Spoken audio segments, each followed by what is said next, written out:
হরে কৃষ্ণা, রাধে রাধে। বন্ধুরা, আজ পবিত্র রোপণা একাদশী। আর একাদশী করে একাদশীর ব্রত মাহাত্ম্য শ্রবণ না করলে একাদশীর পূর্ণ ফললাভ হয় না। একাদশীর সঠিক পালনের সময় আজকে আলোচনা করব।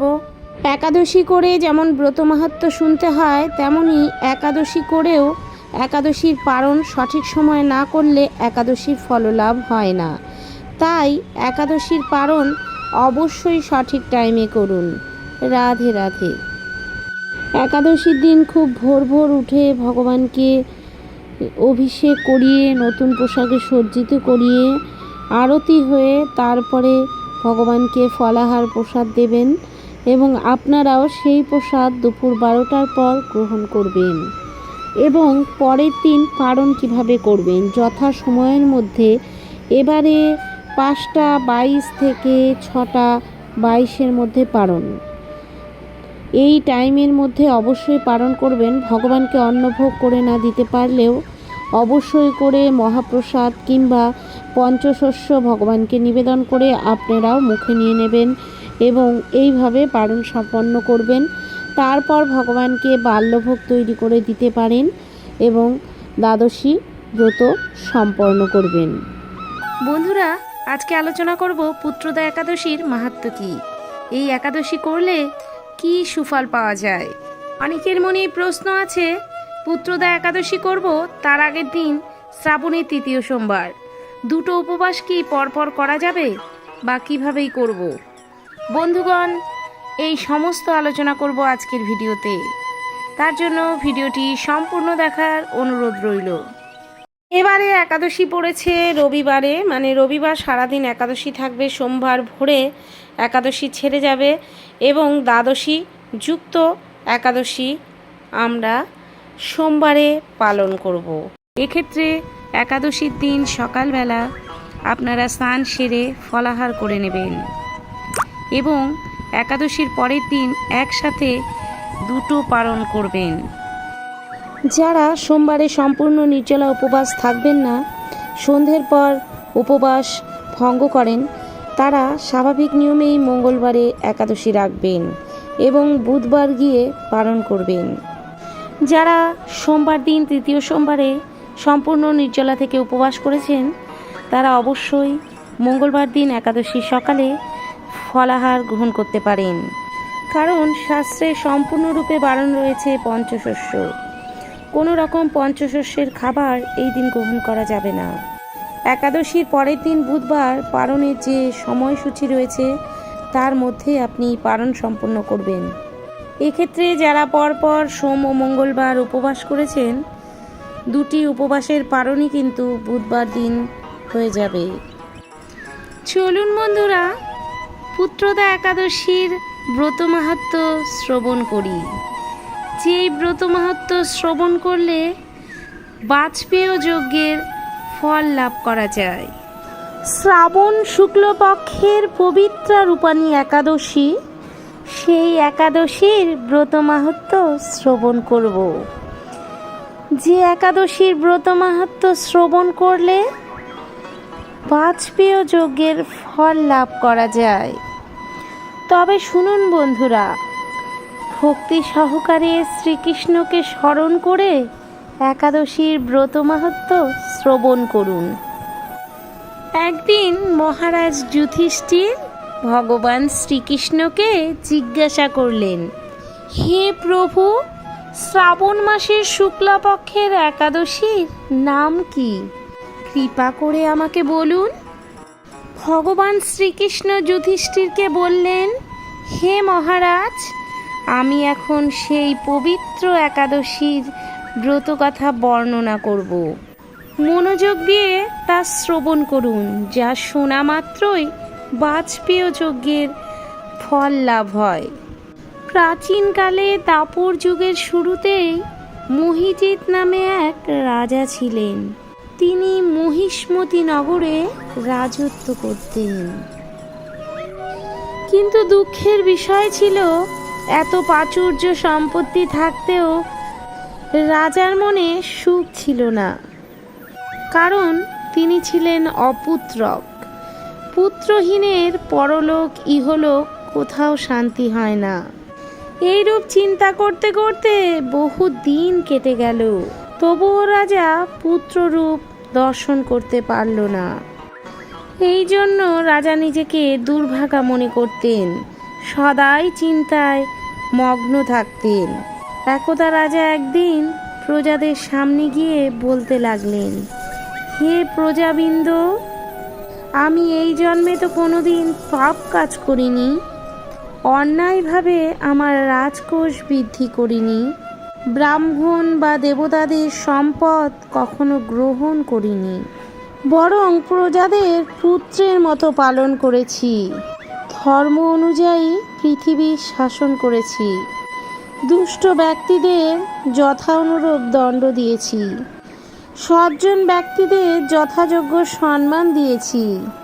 হে ব্রাহ্মণগণ, এত ধর্মপথে চলা সত্ত্বেও কেন আমার পুত্র লাভ হলো না, তা আপনারা কৃপা করে অনুসন্ধান করুন। রাজার এমন কাতর অবস্থা দেখে প্রজাগণ ও ব্রাহ্মণগণ অতিশয় চিন্তিত হয়ে পড়লেন এবং রাজার মঙ্গলার্থে গভীর বনে ত্রিকালজ্ঞ মুনির কাছে যেতে মনস্থ করলেন। গভীর বনে মুনি ঋষিদের আশ্রম দেখতে দেখতে তারা এক মুনির সন্ধান পেলেন। সেই মুনি ঋষি নীরব নিআহারে ঘোর তপস্যায় মগ্ন ছিলেন। সেই ত্রিকালজ্ঞ মহামুনি লোমশ নামে পরিচিত। ব্রহ্মার এক কল্প অতিবাহিত হলে মুনিবরের গায়ের একটি লোম পরিত্যক্ত হতো। এই কারণে এই মহামুনির নাম লোমশ। এই মহামুনিবরকে দেখে সকলেই ধন্য হলেন। ব্রাহ্মণগণ ও প্রজাগণ পরস্পর বলতে লাগলেন, বহু জন্মের সুকৃতির ফলে এমন মুনিবরের দর্শন হলো আমাদের। এরপর ঋষিবর তাদের সম্বোধন করে বললেন, কী কারণে আপনারা এখানে এসেছেন এবং কেনই বা আমার এত প্রশংসা করছেন, তাহা স্পষ্টভাবে ব্যক্ত করুন। আপনাদের যাতে মঙ্গল হয় আমি সেই চেষ্টাই করব।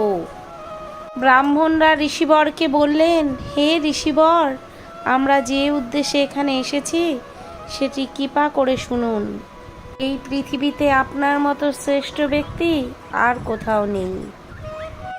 হে মুনিবর, মহিজিৎ নামে এক রাজা নিঃসন্তান হওয়ায় অতি দুঃখে দিন যাপন করছেন। আমরা তার প্রজা, কিন্তু তিনি আমাদের পুত্রের মতো লালন পালন করেন।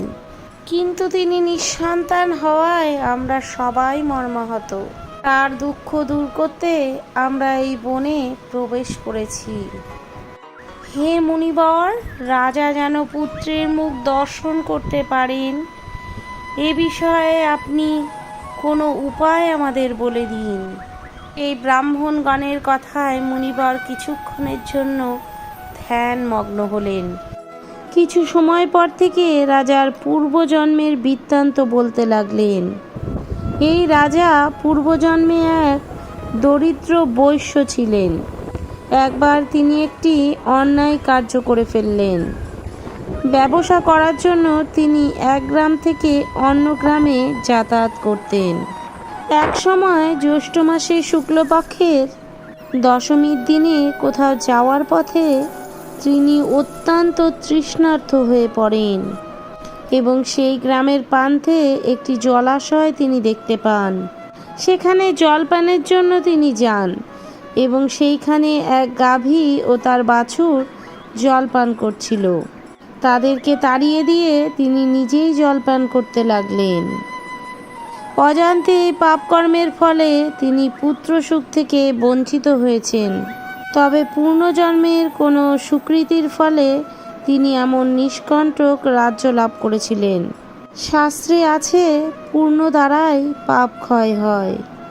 রাজার প্রজাগণ বললেন, হে মুনিবর, আপনি এমন কোনো বিধান দেন যাতে পূর্বজন্মের পাপ ক্ষয় হয় এবং আপনার অনুগ্রহে তিনি পুত্র সন্তান লাভ করতে পারেন।